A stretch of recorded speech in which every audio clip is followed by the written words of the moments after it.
We've all heard the stories, and maybe you've even lived one. The roommate from hell. The one who never cleans, the one who's loud at all hours, the one who just makes your life miserable. But I can promise you, you have never ever heard a roommate story like this one. This is not a story about loud music or a messy kitchen. This is the true, horrifying story of a roommate who didn't just steal her friend's money and her identity. This is the story of a roommate who, on Christmas Eve, decided to steal her friend's life, and then bought liters of acid, a freezer, and a food processor to try and make her completely disappear from the face of the earth. This is the shocking and depraved case of Terumi Morishima. You are not going to believe the chilling, methodical details we are about to uncover. Before we dive into this abyss, do me one small favor. If you appreciate these deep dives into the darkest parts of human nature, please hit that like button. It truly helps the channel. And if you haven't already, make sure you subscribe and ring that notification bell so you never, ever miss another one of these shocking true stories. Now, let's begin. But the story we are about to delve into. This story takes that common frustration, that familiar complaint, and it escalates it to a level of darkness that is almost impossible to truly comprehend. This is not a story about mere inconvenience or a simple clash of lifestyles.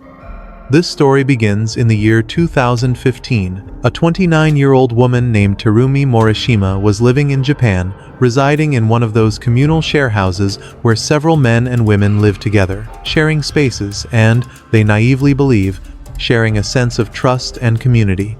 In this bustling house, Terumi Morishima formed what appeared to be a very close, genuine friendship with another resident, her roommate, Saako Watape.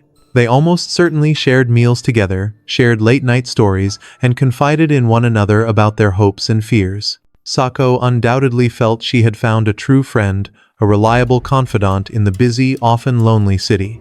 But this entire friendship, every smile, and every shared secret, was a calculated lie. Little did Saako Watape know, behind this convincing mask of friendship, Terumi was secretly and methodically dismantling her life. She was covertly stealing her identity.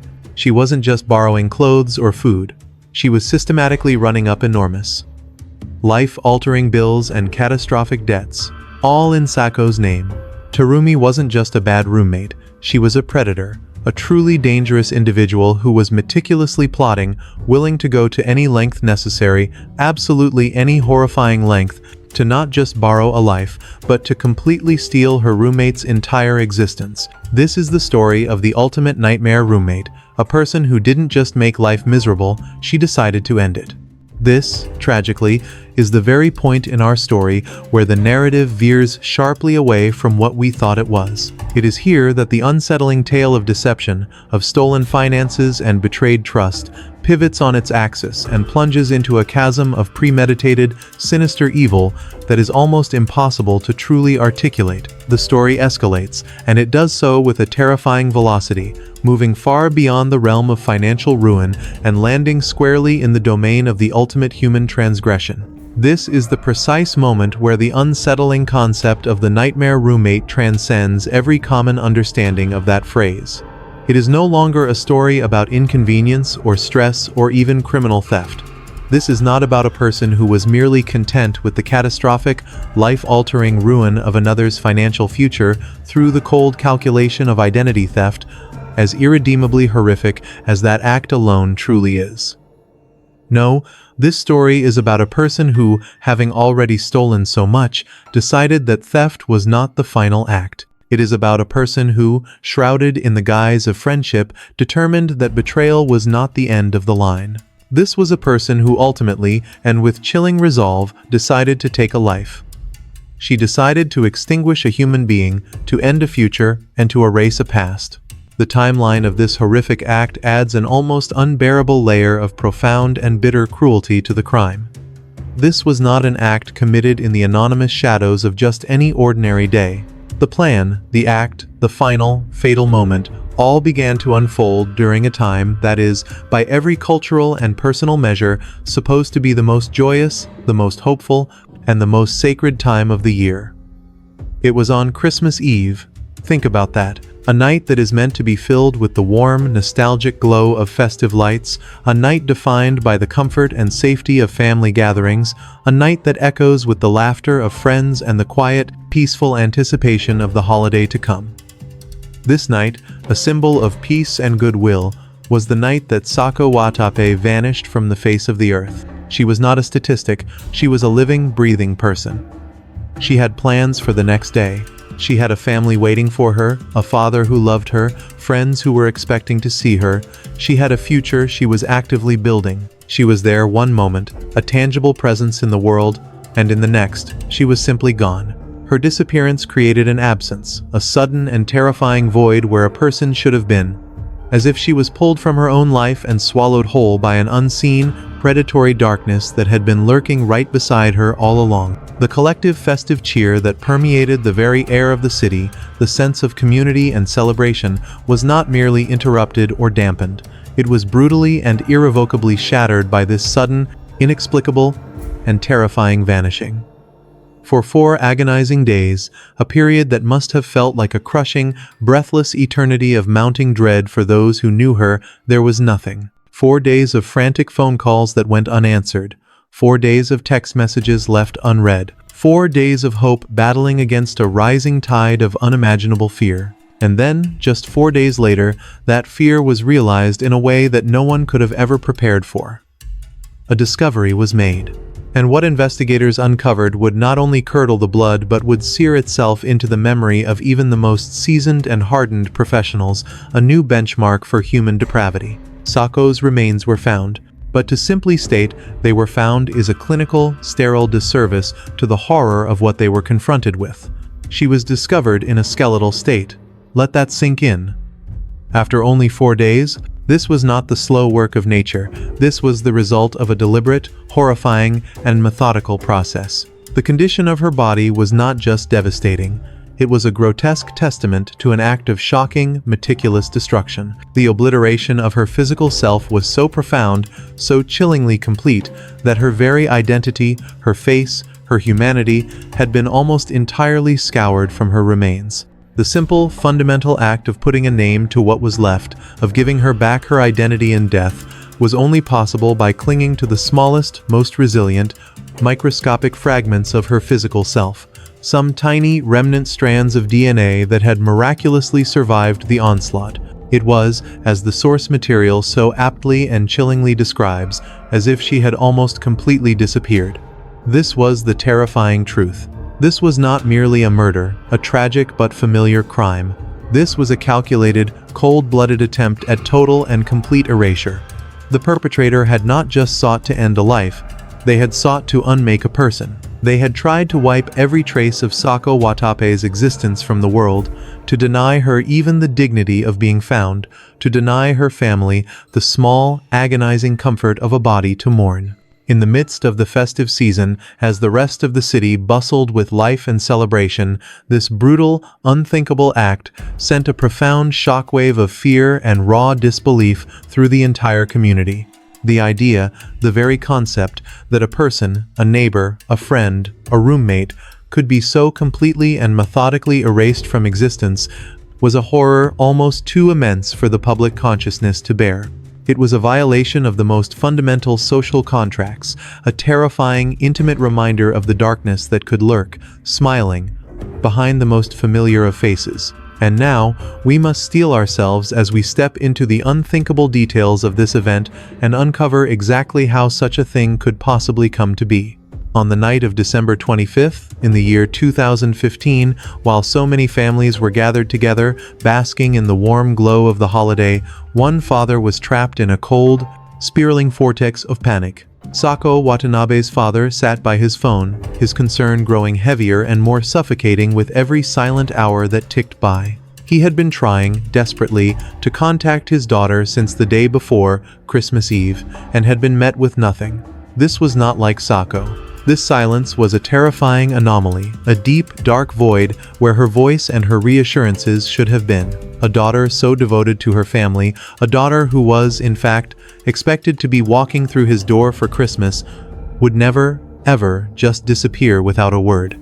His fear was not his alone, it was soon magnified, echoed back at him by Saako's circle of friends. They too had been trying to reach her. Their calls and messages, just like his, had vanished into an unnerving abyss of silence. They told him they hadn't been able to get a single response from her since December 24th. That date was significant. That was the day a Christmas party had been scheduled. A celebration she was supposed to attend, tellingly, at the home of her ex-roommate. She was supposed to be there, celebrating with friends. But she never arrived. The calls just kept ringing. The messages remained unread. For her father, this expanding web of silence, this collective, anxious inability to reach her from every angle of her life, crystallized into something far heavier than just worry. The transcript notes that he had a bad feeling. It was that specific, visceral intuition that only a parent can truly know. A cold, gnawing certainty twisting in his gut that this was not a simple case of a dead phone battery or a last-minute, youthful change of plans. This was something fundamentally, terribly wrong. Acting on that profound, sickening dread, he did the one thing that transitions a nightmare into a cold, hard reality. He went to the police and officially filed a missing person report. The police, in turn, quickly recognized that this was not a typical case of a young adult choosing to go off the grid for a few days. Saako Watape was a woman with deep, established roots and a very clear, tangible future. She was not a drifter. She had purposefully moved to Osaka with a distinct, honorable goal. She was working diligently at a local florist, learning the intricate details of the trade, all as part of a cherished, long-term plan to one day take over her father's own beloved flower shop. She was responsible. She was focused. She was deeply connected to her family. And, most critically, she was expected home for Christmas. Of all the days in the entire year to vanish without a trace, this was the one she would never, ever miss. Her failure to show up, her failure to even send a simple text message to her father on Christmas Day, was the loudest, most piercing alarm bell of all.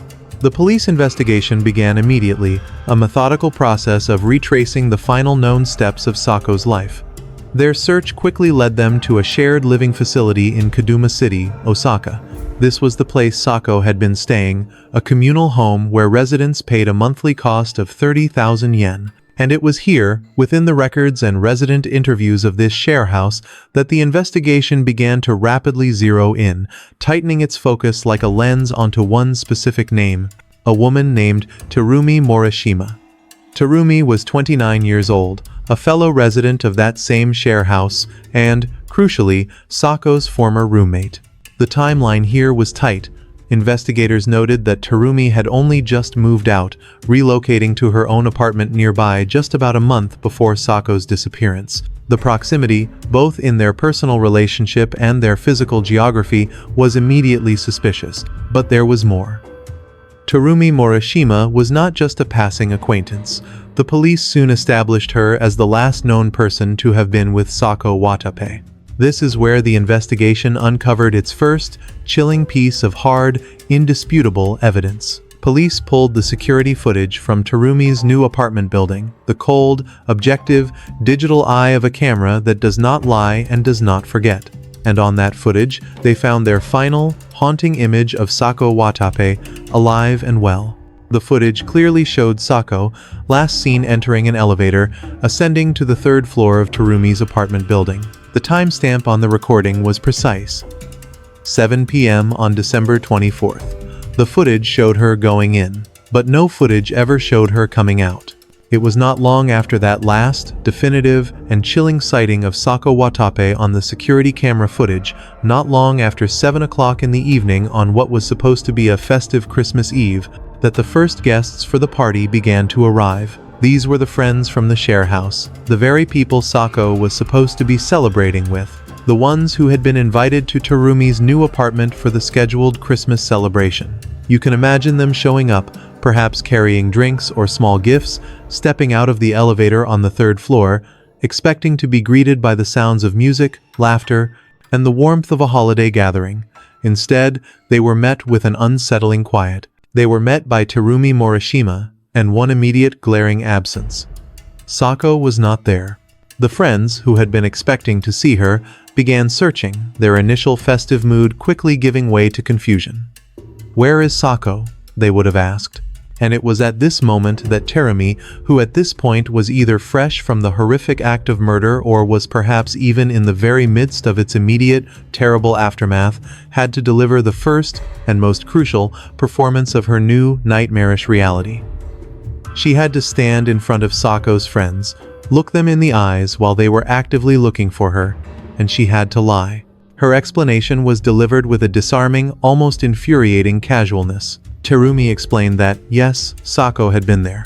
She claimed that she had left Saako alone at her home, just a little while ago, so that they could both get ready for the party. But then, Terumi claimed, she suddenly remembered she had some small, insignificant errand to run, and so she had to pop out for just a moment. It was the perfect, mundane, and completely unremarkable excuse. It was the kind of simple, throwaway detail of a perfectly normal life that is almost impossible to question in the moment. But then, Terumi delivered the calculated pivot. She claimed that when she returned from this brief, fabricated errand, Saako was simply gone. She was nowhere to be found. Terumi mirrored the same confusion that the friends were now beginning to feel, acting as if she, too, was the victim of this baffling disappearance. And then, she deployed her masterstroke of psychological manipulation and misdirection. She did not just stop at the empty, helpless phrase, "I don't know." Instead, she offered them a complete, plausible, and fully formed alternative narrative. Terumi guessed, as if she were sharing a piece of speculative, intimate gossip between friends, that Saako might have suddenly decided to leave to go and see an ex-boyfriend. This was not just a random guess. It was a poisoned, calculated lie, designed for maximum effect. Terumi layered this fabrication with a sickeningly plausible, intimate detail, claiming this guess was based on a very recent chat they had just had, a chat about their past relationships. She claimed this supposed confidential conversation happened while they were prepping for the very party that would now never happen. This was a devastatingly effective piece of deception. In one single stroke, Terumi had attempted to transform Saako's terrifying, unexplained absence from a potential emergency into a simple, private, and perhaps slightly irresponsible romantic choice. She was painting a picture of Saako as someone who was perhaps flighty, someone who might just flake on her own friends on Christmas Eve to chase an old flame. It was a story designed to make the friends sigh, perhaps roll their eyes, and, most importantly, stop looking. It was a story designed to buy her precious, dark, and uninterrupted time. But the friends, the other residents from the share house, did not fully buy it. The transcript notes a very telling, crucial detail. They were not particularly close to Terumi. There must have been something in her demeanor, something in her eyes that didn't match her casual words, or perhaps just a fundamental, intuitive lack of trust in her character that made her entire story feel hollow and rehearsed. Her casual explanation, her seemingly breezy attempt to dismiss Saako's disappearance as a romantic whim, did not sit right with them. The festive atmosphere was now completely and utterly poisoned. The celebratory mood they had arrived with had evaporated, replaced by a cold, creeping, and palpable unease. They looked at each other, and they made a decision. They did not want to go ahead with the party. Not like this. Not without Saako. The entire idea felt profoundly wrong. And so, in the end, the Christmas celebration, the very event that had been the lure, was officially cancelled. The friends left Terumi's apartment, one by one, walking back out into the Christmas Eve night, their minds filled not with joy, but with a growing, anxious dread, and the first dark seeds of a mystery that was far more terrible than any of them could have possibly imagined. So, the Christmas celebration, the very event that had served as the pretext for luring Saako to her death, was unceremoniously, and with a heavy blanket of suspicion, cancelled. The friends, a knot of deep, cold unease tightening in their stomachs, had departed from Terumi's apartment, leaving her behind. They walked away from that third-floor apartment, leaving her alone. Alone with the disturbing, hollow-sounding, and ultimately false story she had just spun. And, most chillingly, alone with whatever, or whoever, was still inside that apartment with her. The night of Christmas Eve ticked away, giving way to the morning of Christmas Day. While Saako's father, gripped by a terror he could not yet name, was in the process of filing a missing person report, and while her friends were exchanging increasingly frantic messages, Terumi Morishima's cold, calculated plan was clicking into its next, horrific phase. The police, now officially investigating a disappearance, immediately began their work. And in the modern age, the very first place to look for a missing person is in their digital and financial footprint, their bank account, their phone records. And it was here that investigators got their first, jarring, and immediate red flag. It was December 25th, Christmas Day, and on that afternoon, at a time when Saako Watape was, according to her family and friends, completely unreachable and missing, her bank card was suddenly, inexplicably active. The police noted that a sum of about 100,000 yen was withdrawn using Saako's cash card. This was not the act of a person who had gone on a spontaneous romantic holiday. This was the act of a thief. This was, in all likelihood, the act of a killer, now liquidating their victims' assets.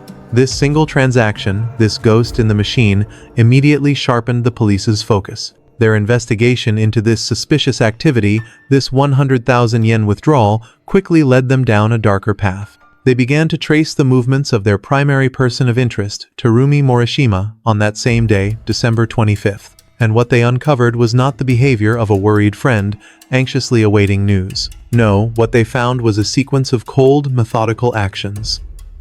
Their investigation revealed that at 2 o'clock in the afternoon, 2 p.m., on Christmas Day, a time when most of the city was at home with family, Terumi was not at home. She was at a hardware store near her apartment.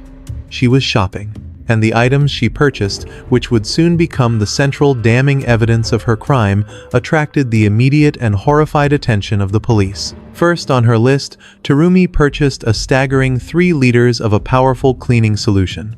This was not a bottle of all-purpose spray. The investigation noted, with chilling specificity, that this solution contained hydrochloric acid. This is not a compound one uses for tidying up a kitchen after a party. It is a highly corrosive, dangerous, and potent chemical. It is a substance one would acquire for one purpose, and one purpose only: to dissolve, to destroy, to make something or someone disappear. But she was not finished. Her shopping cart, a grotesque parody of a normal holiday errand, began to fill with other items, a curated collection of tools for a monstrous task. The police investigations revealed that she also bought several other items that, when viewed together, painted an undeniable and deeply disturbing picture. She purchased a small freezer. A small freezer. Let the horrifying implication of that sink in. A purchase that speaks to a need to store and preserve something, to stop the natural process of decomposition, to buy oneself time to complete a gruesome piecemeal task. She bought a folding saw, a tool designed for one thing: to cut, to break down larger things into smaller, more manageable pieces. She bought a chopping board, a horribly mundane, domestic item, now conscripted for a purpose so vile it defies imagination. She bought a bucket, perhaps to mix the acid, perhaps to transport the unthinkable. And finally, she bought plastic bags. Rolls of them.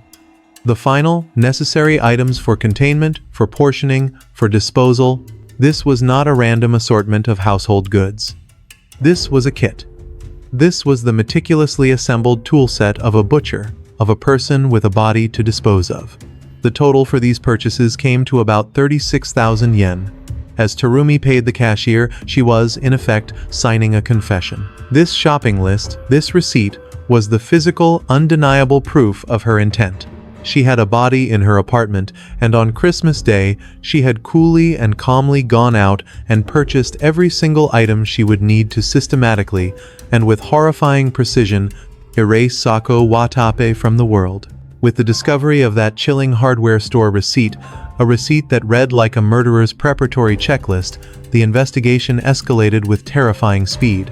The police now had more than just a missing person and a suspicious bank withdrawal. They had a person of interest, Terumi Morishima. They had a timeline, a location, and now they had a shopping list that pointed to an almost unspeakable, methodical, and gruesome intent. It was time to bring her in. The transcript notes that the police brought Terumi in for what was, on the surface, an informal questioning. But we can imagine the reality of this. There was nothing truly informal about it. This was not a casual chat. This was the moment where the hunter, having found the trail, first comes face to face with the predator. We can picture Terumi sitting in a stark, brightly lit room, the air heavy with unasked questions. And it was here that she continued her calculated performance. The source states that Terumi appeared confused about Saako's disappearance. This was not the genuine, frantic, soul-crushing panic of someone whose close friend has vanished into thin air. This was a different kind of confusion. It was an act. It was the feigned, wide-eyed innocence of someone trying to gauge what her questioners knew, trying to find the right mask to wear. She was playing the part of the baffled, worried roommate, the last one to see her friend, the one who was just as mystified as everyone else. But this performance, this thin veneer of concern, was about to be torn to shreds by the first, simple, logical questions. The police, of course, started with the money. They would have asked her, "Terumi, we see that 100,000 yen was withdrawn from Saako's account on Christmas Day. Can you explain that?" And for this, Terumi had her first rehearsed lie ready. She explained the cash withdrawal as a simple, helpful gesture. It was just a favor done at Saako's request. A simple favor, a friend helping a friend. But as the source clearly states, her explanation had holes. It was a story that, under the slightest pressure, began to immediately fall apart. The investigators, trained to spot these inconsistencies, would have pressed for the most basic, logical details. Think about it.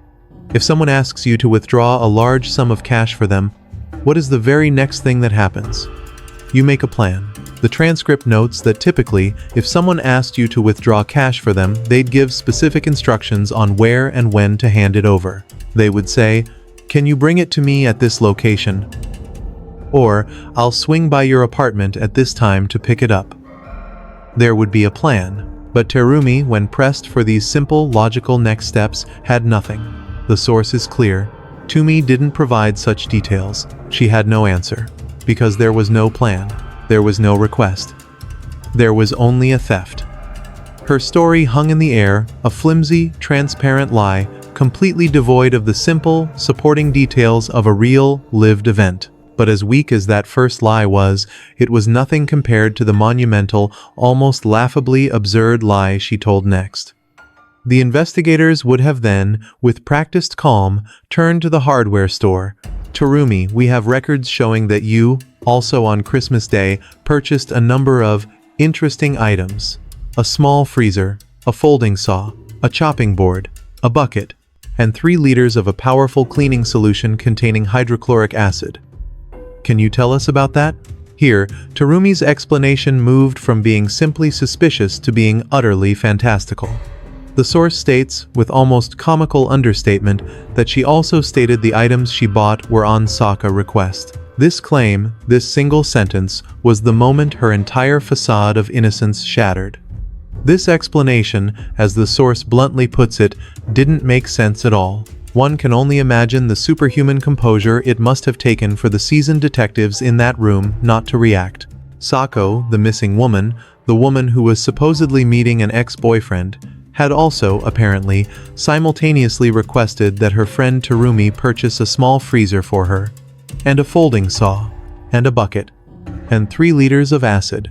What possible innocent explanation could she have offered? Was Saako planning to do some sudden industrial strength cleaning?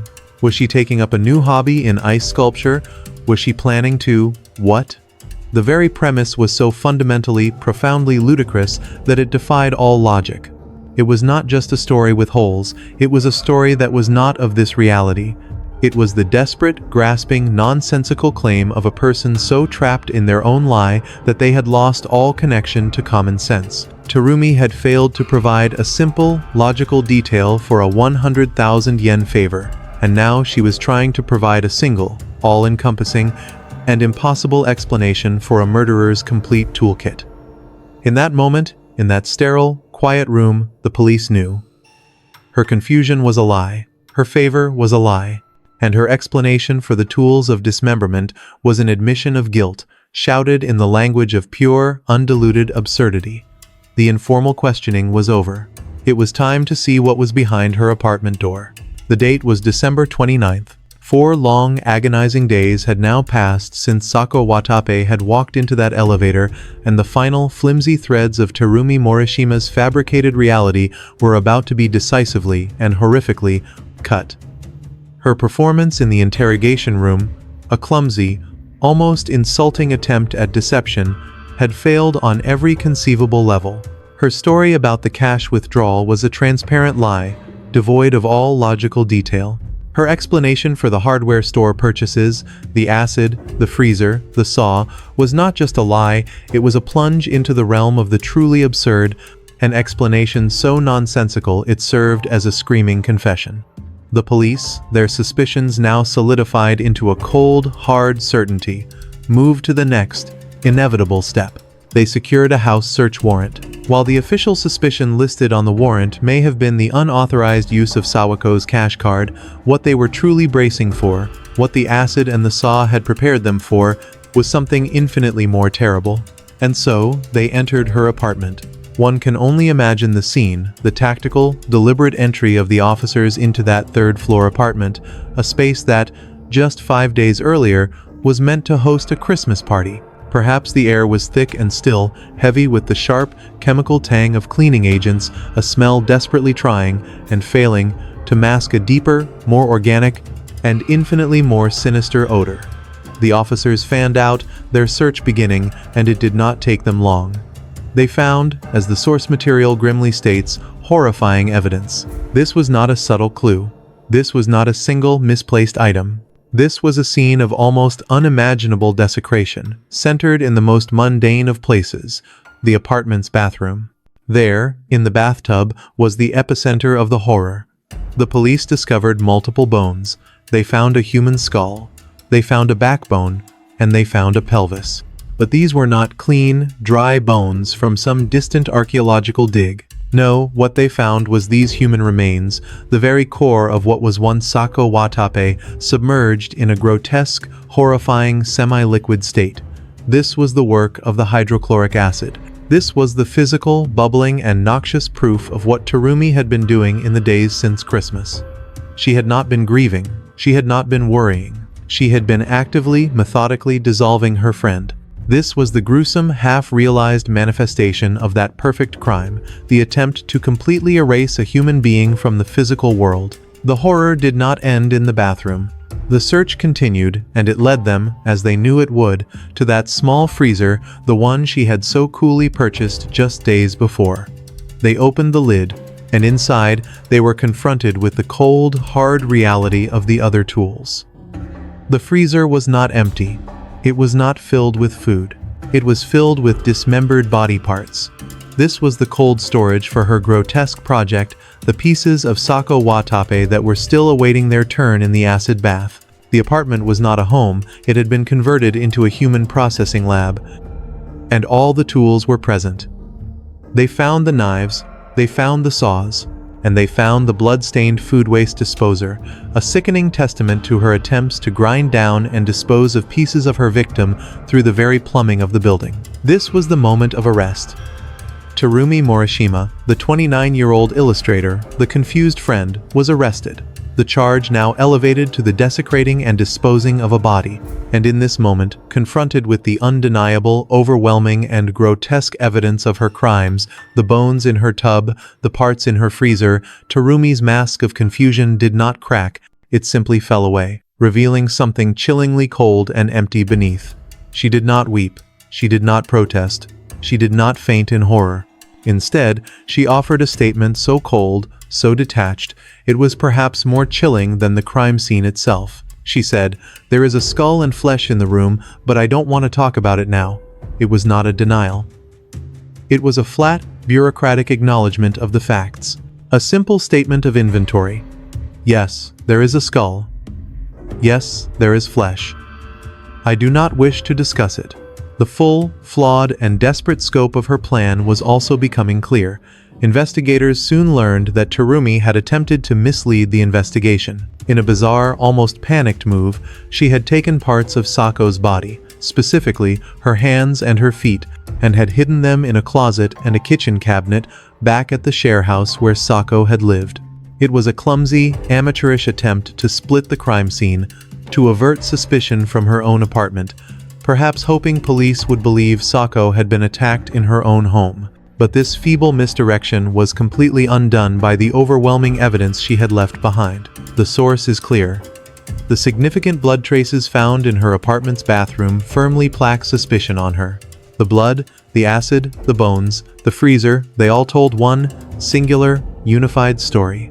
The horror had begun and ended right here in Terumi's own home. The initial suspicion of a financial motive was still present, but it was now completely overshadowed by the sheer, hands-on, methodical brutality of the act itself. While she may have hoped to avert suspicion from her own apartment, to split the crime scene and muddy the waters, the physical evidence she had left behind was far too loud, far too abundant, and far too horrifying to be ignored. The significant, indelible blood traces that investigators discovered all over her apartment's bathroom were an undeniable, chemical shout of the truth. They firmly and without a shadow of a doubt placed the suspicion for the entire gruesome event squarely and exclusively on Terumi Morishima. The apartment was the abattoir. She was the one responsible. With the where and how of the body's disposal now gruesomely established, the investigators' focus sharpened onto the most pressing and in many ways the most disturbing question of all: why? What could possibly motivate a person to not only murder their friend, but to do so with such a grotesque, hands-on, and methodical determination to utterly erase them from existence? The officials, as the source material notes, initially thought the motive for the crime could be financial. This was a logical first assumption. They had, after all, already discovered the 100,000 yen withdrawal on Christmas Day, and they had learned, through their investigation, that Saako Watape was not just another tenant at the share house. She was in charge of managing rent and tenant movements. Perhaps, they theorized, this was a crime born from a dispute over rent or a theft of tenant funds that had spiraled horrifically out of control. It was a plausible, if somewhat simple, motive. But the truth, as it so often is in cases of such calculated depravity, was infinitely darker and more complex. It turned out this was not a sudden, impulsive act of violence. This was not a robbery gone wrong or an argument that had escalated. The investigation revealed, with chilling clarity, that Terumi Morishima had been scheming to financially exploit Saako from the moment they met. From the very first hello, from the very first shared meal, from the very first smile of friendship, Terumi had been sizing Saako up, not as a friend, but as a target. She was a predator who had moved into the share house and identified her prey, and her plan was one of devastating, insidious simplicity. Soon after moving in, soon after establishing that crucial, disarming foundation of friendship and trust, Terumi got her hands on Sawako's driver's license. This single, small piece of plastic was the key. It was the key that would unlock Sako's entire financial life, and Terumi wasted no time in using it. She embarked on a systematic campaign of financial identity theft. She used Sako's license, this proof of her friend's existence, to deceitfully withdraw money from loan sharks. This was not a one-time act of desperation. The investigation found that she had done this, in Sako's name, a staggering 11 times, plunging her friend deeper and deeper into a dangerous, shadowy debt that Saako didn't even know existed. But she didn't stop with loan sharks. Terumi used that same driver's license to go a step further. She even created a bank cash card in Sako's name. She didn't just steal from Saako, she became Saako, at least on paper. And with this new, fraudulent card, she began to drain her victim directly, withdrawing a total of 610,000 yen. The audacity of this scheme, the sheer, cold-blooded nerve it must have taken, is almost breathtaking. This required more than just paperwork. It required a physical performance. To impersonate Saako at the banks, to walk in and face a teller, Terumi had a routine.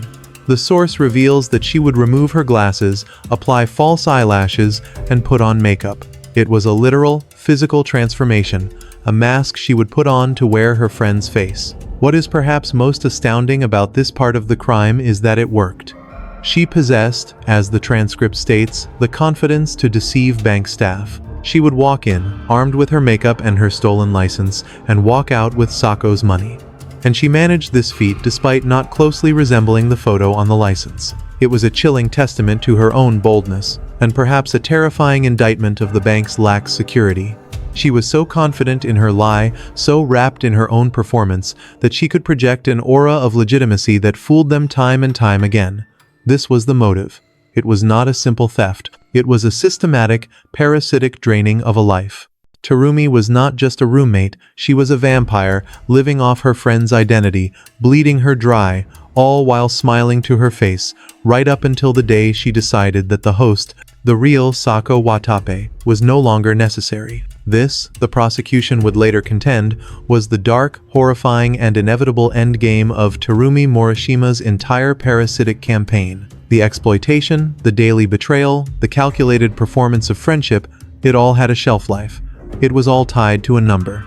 Terumi had been aggressively, almost frantically, exploiting Sako's identity, bleeding her financial life dry through a combination of high-interest loans from ruthless sharks and direct theft from her bank accounts. But this kind of scheme, built on a foundation of lies and finite credit, cannot last forever. And Terumi, the prosecution argued, had finally, definitively, hit a wall. She had reached a loan limit. That limit, a staggering 2.2 million yen, was the magic number where the game ended. The well was dry. The credit lines were maxed out. There were, as the source material states, no more borrowing options. We must try to imagine the cold, suffocating panic that must have gripped Terumi at this moment. The entire, elaborate, and fraudulent lifestyle she had built for herself, funded by her friend, was about to come crashing down. That 2.2 million yen debt, a catastrophic sum all tied to Saako Watape's name, was now a ticking time bomb. The loan sharks would soon come calling, demanding their payment, and they would not be coming to Terumi. They would be coming for Saako. All it would take was one phone call, one threatening letter, one knock on the door of the sharehouse, and Saako, the innocent, trusting victim, would finally discover the horrifying truth. The entire, intricate web of lies would unravel in an instant, and Terumi would be exposed. She was cornered. She was trapped by her own greed. And it was from this desperate, sociopathic corner that she conceived of her solution. It was not to flee. It was not to confess. It was, the prosecution contended, a plan to commit what she believed would be the perfect crime. This was a plan born of pure, cold-blooded necessity. A plan with two distinct, horrific, and interlocking objectives. The first objective, eliminate Saako. Saako Watape, the living, breathing person, had to be permanently silenced. She was not just a person anymore. She was a witness. She was the one, single, walking, talking piece of evidence that could, and would, send Terumi to prison for a very long time. By eliminating Saako, Terumi would be silencing the only victim who could point the finger.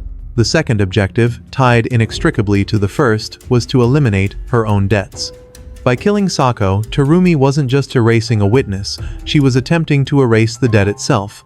Perhaps she believed that with Saako officially missing and later declared dead, the 2.2 million yen debt would become a write-off, a ghost in the financial system. Or perhaps she believed that by erasing Sako's physical body, she could prevent her from ever being declared dead, leaving her as a permanent missing person, a phantom in the system who the loan sharks could never find, and who could never be connected back to Terumi. The perfect crime was not just a murder. It was an attempt to reset the financial ledger through an act of total and complete human erasure. And this is where that chilling Christmas Day shopping list comes back into focus. This is where we understand the true, calculated purpose of the cleaner with hydrochloric acid. That chemical was the key. It was the tool she had chosen to achieve the perfection of her crime. The plan was not just to kill, but to dissolve, to destroy the evidence so completely, so fundamentally, on a molecular level, that there would be no body to find. No body, no murder, no investigation. No investigation, no connection back to the 2.2 million yen motive. And the horrifying, sickening truth is that her plan nearly achieved this. The acid was terrifyingly, brutally effective. The evidence of this was found in that bathtub, in the state of the remains. The source material states, with clinical horror, that the skull was almost completely skeletonized within just 4 to 5 days. Think about that. The skull, one of the most durable, recognizable, and resilient parts of the human anatomy, was reduced to almost nothing in less than 120 hours. This was the terrifying proof of her methodical, scientific, and patient work in those days after Christmas. She was succeeding. But before this chemical nightmare, before the saws and the freezer, the autopsy would reveal a quieter, more intimate, and more sinister beginning. The autopsy ultimately determined Sawako's cause of death was asphyxiation. She had been suffocated. The murder itself, the act of ending a life, likely occurred sometime between December 24th and 25th, a silent, hands-on killing that was the necessary, chilling prelude to the loud, chaotic, and chemical destruction that was to follow. The court verdict, delivered much later after an agonizing trial, would establish a clear, cold, and horrifyingly precise timeline for the end of Saako Watape's life. The window of the murder was terrifyingly tight, a condensed pocket of pure violence. It happened sometime between 7:52 p.m. on the night of December 24th and 12:55 a.m. in the very first minutes of Christmas Day. The autopsy, the silent story told by Saako's remains, determined that her cause of death was asphyxiation. This was not a quick or sudden struggle. It was a chillingly deliberate act. The evidence showed that Terumi first rendered Saako unconscious with sleeping pills, a profound betrayal of trust, likely administered under the guise of friendship, and then, while Saako was helpless and comatose, Terumi strangled her. Saako Watape, who had arrived just hours before to help a friend prepare for a Christmas party, was murdered in that apartment, betrayed and silenced in the most intimate and terrible way. And it was in this exact period, in the immediate, stark, and horrifying aftermath of that act, with Saako's body lying lifeless in that same apartment, that Terumi Morishima's cold-blooded, calculated mind shifted from the act of murder to the act of meticulous digital manipulation. She was not panicking, she was not fleeing, she was working. She picked up Saako's phone. One can only imagine that chilling, ghoulish moment. Her hands, the same hands that had just committed the murder, now coolly navigating a familiar screen, accessing a friend's private messages. And with this phone, she began to perform a digital seance. She began to send messages from Saako's phone, becoming a puppet master to a ghost. These messages, these digital signals from beyond the grave, were sent to the very people who loved Saako the most, her family and her friends. These were the people who would be the first to worry, the first to raise the alarm. And the content of these messages, crafted by her killer, was a masterpiece of cruel deception. The transcript notes that Terumi sent messages assuring them not to worry.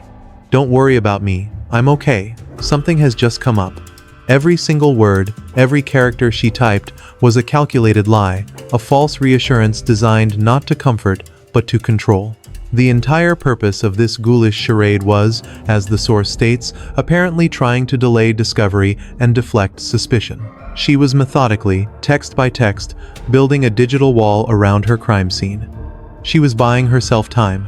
She was buying herself the precious, uninterrupted hours and days she knew she would need for the acid, the saw, and the freezer. A male friend of Saako's, one of the people who was supposed to be at that cancelled party, would later provide a harrowing, step-by-step testimony that illustrated this deception in real time. He testified that on the day of the incident, December 24th, he had actually called Saako, and, chillingly, he had gotten through. He spoke to her. Saako herself answered the phone and said she needed more time to get ready for the party.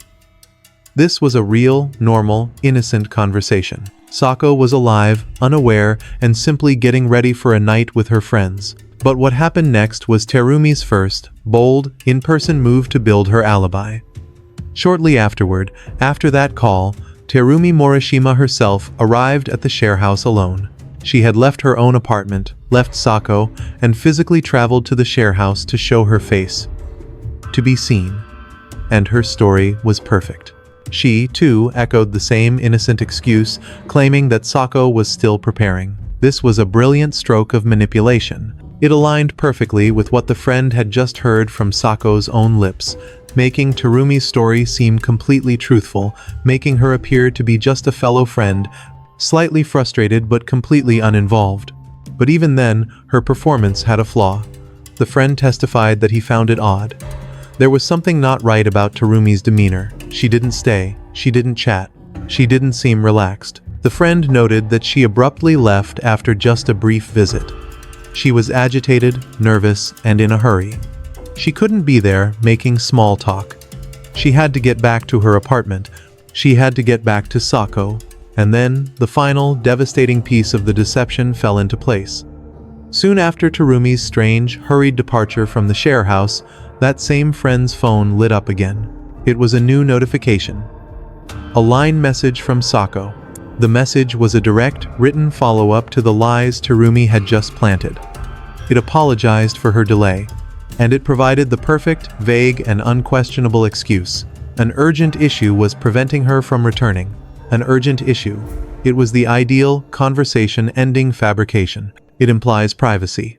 It implies something important. It makes it rude to ask for more details. It was, in short, the perfect digital tool to make the friends sigh, perhaps feel annoyed at Saako for bailing, and ultimately to cancel their plans and go home. To stop looking for her. And as this friend read that message, as he looked at Sako's name, as he accepted her apology, he had no way of knowing the chilling, heartbreaking truth that the investigation would later confirm. But by then, Saako was already dead. Terumi Morishima stood before the court, and she denied the murder charges.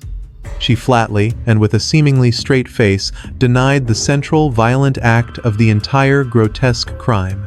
This was the beginning of her incredible, almost breathtakingly audacious defense. But what made this denial so truly bizarre, so utterly confounding to everyone in that courtroom, was what she did admit to. She openly admitted to destroying the loan documents. She freely confessed to lying, repeatedly, to the other residents of the share house. And yes, in a chillingly detached manner, she even confessed to the macabre, horrifying acts of dismembering and disposing of Sako's body. She admitted to the entire, gruesome, 3-day cover-up, but not to the single act of murder that started it all. So, if she did not kill her, what was her story? What was her explanation for the body in her apartment? She claimed that Saako was already dead when she came back home. She suggested, with all seriousness, that either some mysterious, phantom third party had somehow entered her secure apartment, murdered Saako, and then vanished without a trace, or, even more absurdly, that Saako had simply died naturally. And when did this supposed tragedy occur? According to Terumi's fantastical timeline, it must have all happened during the brief 15 minutes she claimed she was away from her apartment, the time she was seen at the share house. It was a fantasy. A story that asked the court, the jury, and Sako's grieving father to believe that in the exact 15-minute window she was gone, a phantom killer struck, or Sako's body just gave out.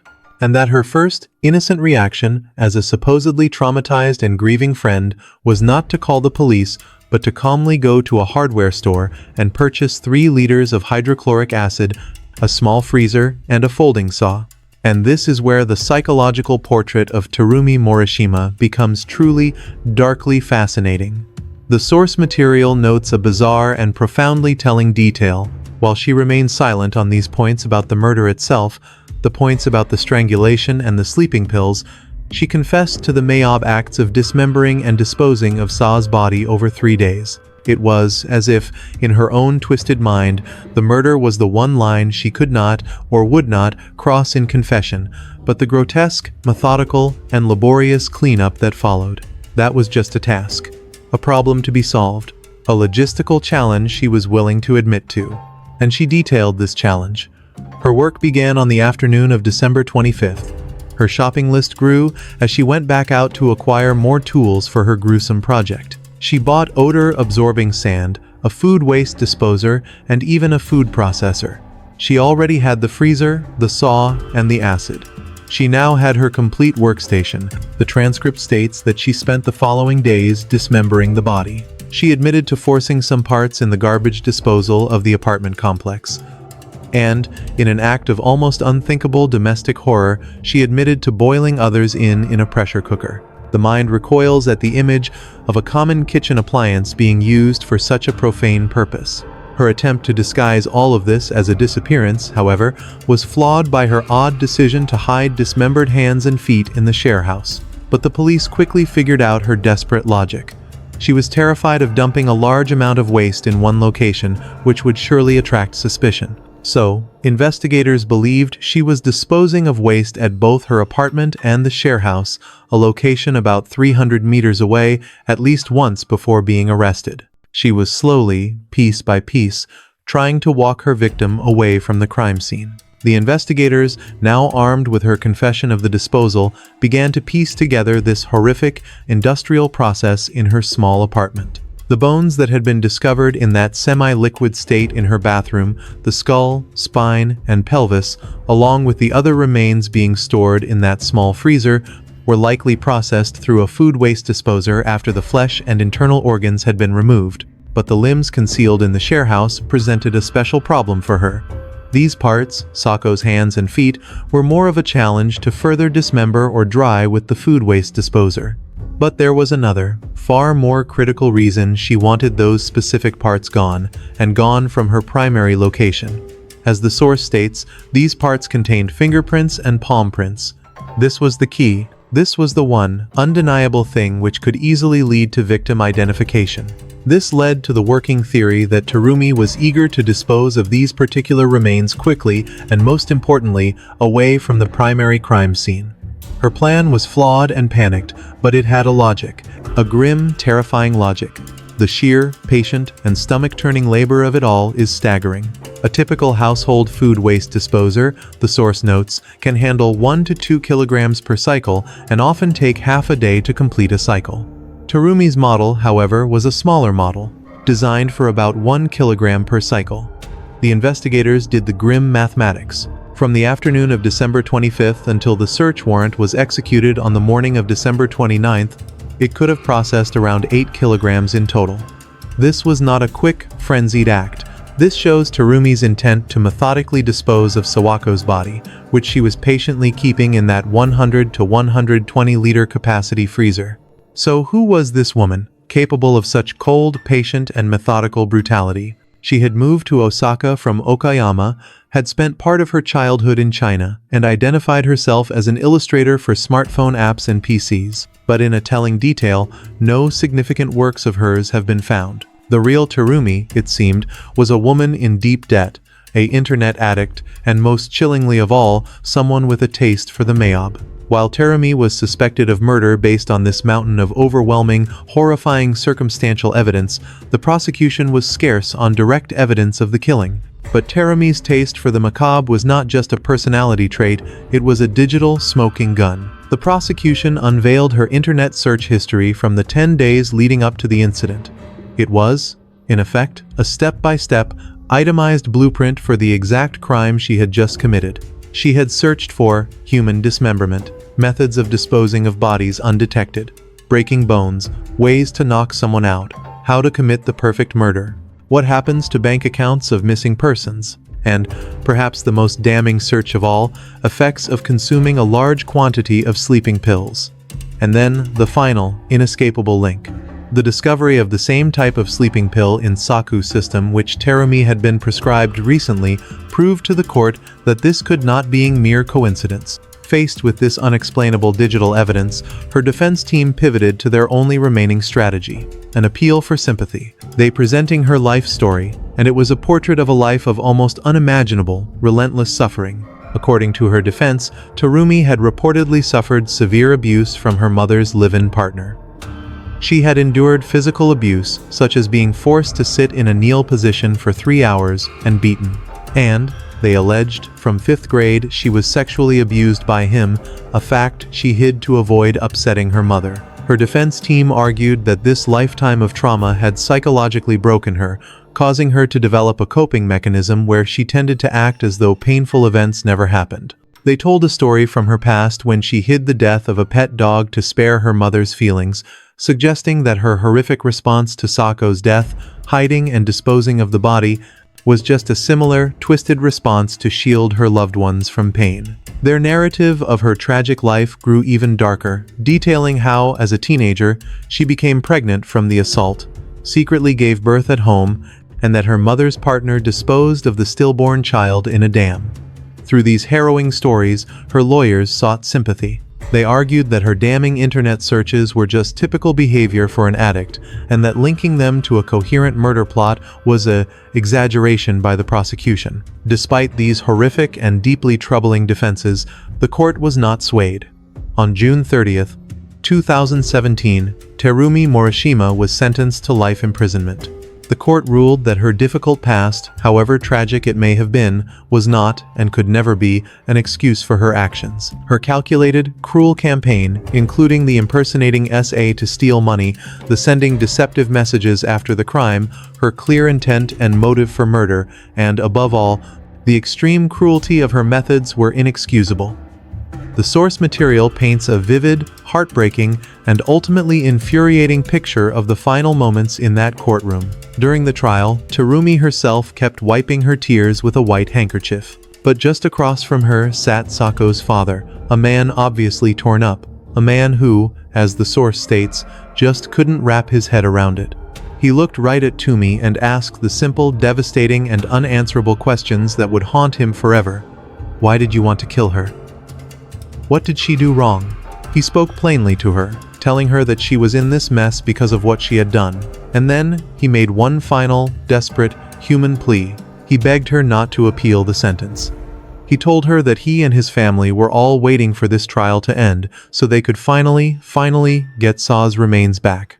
It was, he said, something they really needed for closure. This was his one, last request.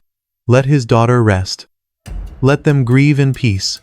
Nevertheless, on July 10, 2017, just 10 days after hearing that father's raw, heartfelt plea, Terumi Morishima decided to appeal the decision. She maintained her innocence. She once again highlighted her family history in an attempt to garner sympathy. Her decision, in the face of that father's anguish, was the final, definitive proof.